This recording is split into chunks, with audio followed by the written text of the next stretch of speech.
I'm on the hunt for a mysterious freshwater giant that has become known as the monster of Lake Garda. I believe that a huge wels catfish could be behind the monster myth. But to prove it, I need to catch a big one, something at least 7 feet long. Yeah, very nice. Be careful. Yeah. Oh! Felt like a break, but actually that the hook's out. I have made contact with something in the po. I guess that's the main thing, and I have more time. Wels are wily fish. They rarely fall for the same trick twice.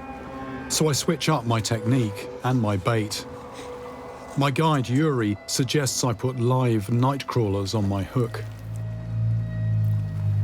The idea is you lower it down just off the bottom. Imagine my knee is the bottom, and then it's up in the water and then down, up and down. But what you're hoping is that this is going to get in the face of a catfish. And if I was a catfish, that is going to be quite appetizing, particularly if it's hanging in front of me and then suddenly it moves. That reflex takes.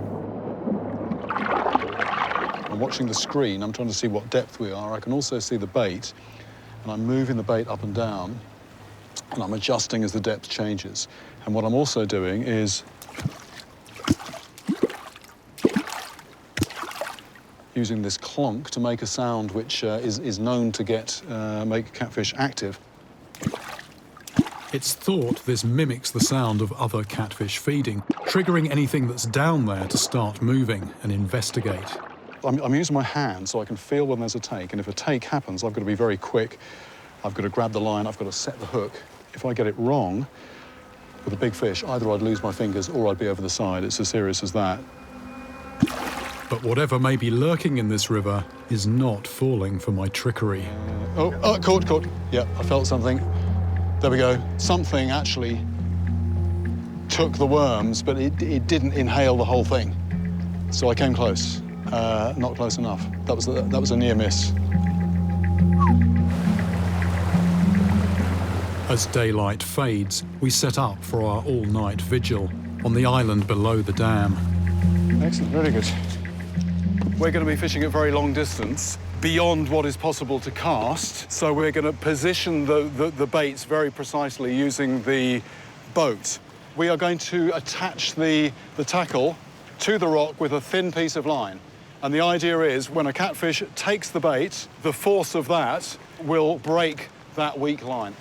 Bait is going to be rainbow trout.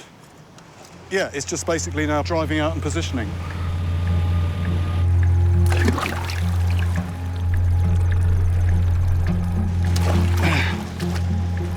Right, okay.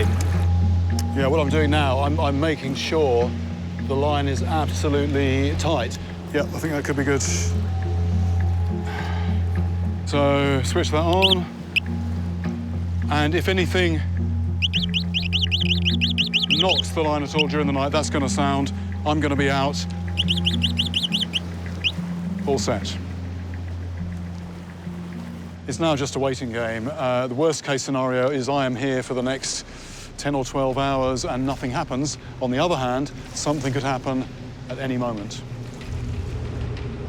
Could there be a wels catfish in here big enough to be the Lake Garda monster? I'm just finding it very disconcerting, almost creepy, the combination of this place that I'm looking out at and the fact that perhaps lurking in the water are these creatures that have just been on the planet for an incomprehensible length of time. Just that juxtaposition. I mean, it's almost like I've wandered into some kind of science fiction movie. It certainly feels like the perfect setting for a monster. I'm just settling into my shelter here. The important thing is that I don't get too comfortable, though. If I'm too comfortable, I fall asleep, and I'm not going to hear the sound of one of those alarms. So I have to, it's a long night, so I've got to be relaxed, but I've got to be alert as well. Basically, if one of those alarms goes, I've just got to be straight out of here and down to the rods. Then what? Yeah, we have one. Right. Could it finally be on the end of my line? That's the kick. Yep. Yes. This is a good fish, good fish. That felt like a tail whacking the line. Yeah, it pulled the other way. Yeah, this is a heavy fish. Heavy fish. It's gone the other way. I need to keep the line clear of snags. If the fish wraps it around a rock, it will all be over. There it is, Yeah. on the surface. Yes. Belly is hitting the shallow water now. I'm gonna try and bring it in the middle here. It's coming in. Yeah.